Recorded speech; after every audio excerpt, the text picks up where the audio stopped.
जब मैंने मेरे एक वीडियो में कहा कि महाभारत काल में द्रौपदी एक नहीं थी अपितु 5 थी, तो बहुत सारे प्रश्न मेरे पास आए, बहुत सारी इंक्वायरीज मेरे पास आई कि हमने सीरियल्स में देखा है द्रौपदी एक ही है, हमने महाभारत में पढ़ा है द्रौपदी एक ही है और एक ही द्रौपदी की 5 पांडवों से शादी हुई थी। तो मैं पुनः इस बात को आपको कहना चाहता हूं कि ऐसा कभी भी नहीं हुआ था। तो लोग कहते हैं कि उन्हें पांचाली क्यों कहते हैं? अरे पांचाल देश की राजकुमारी होने के कारण द्रौपदी को पांचाली कहा और द्रुपद एवं उनके चचेरे भाइयों की 5 कन्याओं से 5 पांडवों का वहां पर विवाह, जिनका नाम भौम्या, भव्या, मणिका, सुललिता और सुरम्या था। उन 5 कन्याओं से जो विवाह हो, उन 5 के समूह को वहां पर द्रौपदी कहा गया। अब आप यह सोचते हैं कि महाभारत में कहीं नहीं लिखा, सीरियल्स में हमने कभी देखा नहीं।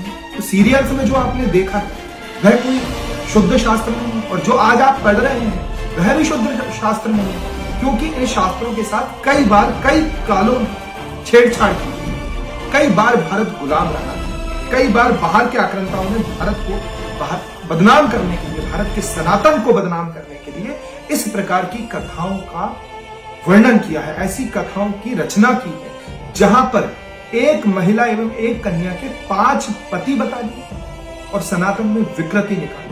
और जब आप लोगों से कोई तर्क पर इस पर बात की जाती है तो हमारे पास उत्तर नहीं होता। आप कहते हैं कि वेद व्यास जी ने महाभारत, अरे महाभारत वेद व्यास जी ने नहीं लिखी, महाभारत तो इसका नामकरण बाद में किया गया है। वेद व्यास जी ने जो ग्रंथ लिखा था उसका नाम था जय संहिता, जिसमें 8800 श्लोक थे और आज की महाभारत में 1,10,000 से 1,40,000 श्लोक। आप देखिए कितना एड ऑन कर दिया गया है।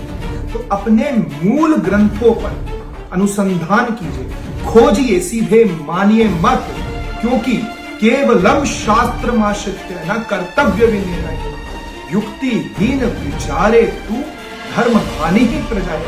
बृहस्पति संहिता में बात कही गई कि केवल शास्त्र का आश्रय लेकर कर्तव्य निर्णय नहीं करना चाहिए, क्योंकि बिना विचारे कोई भी शास्त्र को आप मानेंगे तो आप खुद धर्म की हानि कर रहे हैं।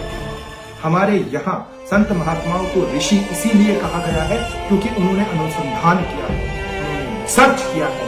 तो भारत जब से मानने लग गया तब से भारत में ऋषि पैदा होने बंद। हमें पुनः भारत को विश्व गुरु बनाना है तो हमें ऋषि रिसर्च